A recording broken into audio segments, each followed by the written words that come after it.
Hello. So, MCole40 said in one of his latest market watches, I don't know who's buying out all this train stuff, but he knows something that I don't. So, what is it?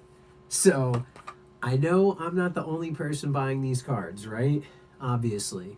I just wanted to share my reason why I picked up 3 urgent schedules and picked up all these fucking stupid random machine cards and why I have these stupid cards and why I picked up fucking also trains. I picked up the fucking Infernity or Infintrack stuff. So anyway, to get kind of into it, I'll just show you the cards.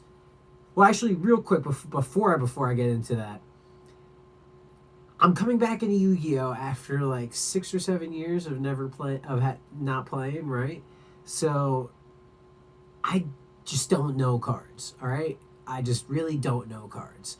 In general, I usually go by the price rule. If a card costs a lot, it's probably decent, right? Or can be used or something, you know? So there's like that general rule, but then there's also like these cards are bad, right? But they're not cheap because they're bad. They're not cheap because they're bad. They're cheap because no one plays them, right? And let me click my RuneScape. So I like to go after those cards because it's like, okay, they're cheaper because no one uses them, but that doesn't mean they're bad. It's just there's other stuff that's better. But now, you could tell a lot with especially these Earth cards, some of these old Earth cards. It's like, some of these old Earth cards, they're pretty broken.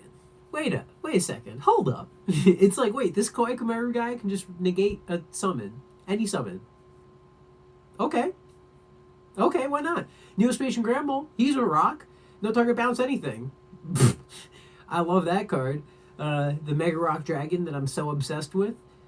Banish rocks, slap that big ass on the table. 4,900. What do you got that's bigger than that, huh? What you got? Show me what you got. So, just like, all these like stupid cards, that like I know are stupid and I know are bad, but they're cheap and why not? And who knows? And sometimes I get lucky and it turns out that things aren't super terrible. So, all right. That's enough for my preface, rambling. Let's get into the cards. Okay. So, I took out the Machina cards that I like the most and what I'll probably be using the most of. So, basically, you've got this unauthorized reactivation, which can search out a gear frame. Well, it searches out a union, but this is our only target. Machina redeployment, this is the broken draw card, right? I also have Iron Draw from the deck. Maybe I'll play just one. And then, so these are the Machina guys. Just a whole fuckload of Machina guys, big, beefy monster levels, right? Super Bullet Express Trade is actually kind of hilarious because you could special it from your hand and it's just a shitload of stars. So these are kind of like the weird cards I'm thinking of. And then this Urgent Schedule is really because you can... The Exceed endgame is where I get the Infernitrack guys from because you can search out Outrigger Extension with some Infernitrack monsters that I've got coming in the mail. And then this card, so your opponent cannot target machine XYZ monsters you control with card effects. Okay. Once per turn, you can target one Infinitrack XYZ monster you control. Special from your extra deck, one guy with 2 ranks higher. And then you can equip it, the materials, and if this card leaves the field, blah, blah, you can't special Earth machines for the rest of the turn, duh. But all this stuff's Earth machines, so who cares? So you've got this 2 guy, or this 5-star guy, and then he goes into the 7-star. And then there's also, so you could target... so there's also the really beefy, like, fucking 10-star guys, which I don't have on me, but I really like the kind of exceed game that this has. So it's like these Machina things can like beat, and they can kind of do some like cheeky things, right?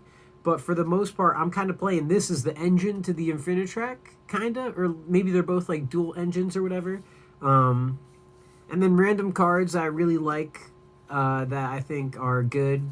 Skill Drain, because it just makes all these guys huge. Well, all these guys are huge to begin with, so it just kind of like makes your deck a beater deck. So I think this can play it, which is kind of nice. I think that this card's really good. The Mecha Beast guy, so his pop 3 effect is you can add a trap card from your graveyard to your hand. So this, I also play this stupid Machina Overdrive card, so you can add this thing, which is nice.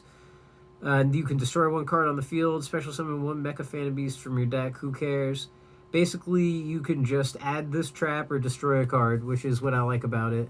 And so next up, these cards are like all like super bad, but I figured they'd kind of be good one day. So this guy's a generic level 4, right? The Super Dreadnought, Mega Super Dreadnought guy, right? So this guy's any generic 4s, and then when you beat over with him, you get access to one of these 3. And so this guy's a fucking 5k heavy storm. This guy's a 4k defense. He pops cards, right? Unaffected by card effects except for its own. All right. So it's like a key beetle, sorta. And then, yeah, this guy to inflict 2k damage. So it's like you have access to these like really stupid cards, and you can access them with this guy. But then you can also get to them with your stupid big Machina cards and your stupid bullet trains.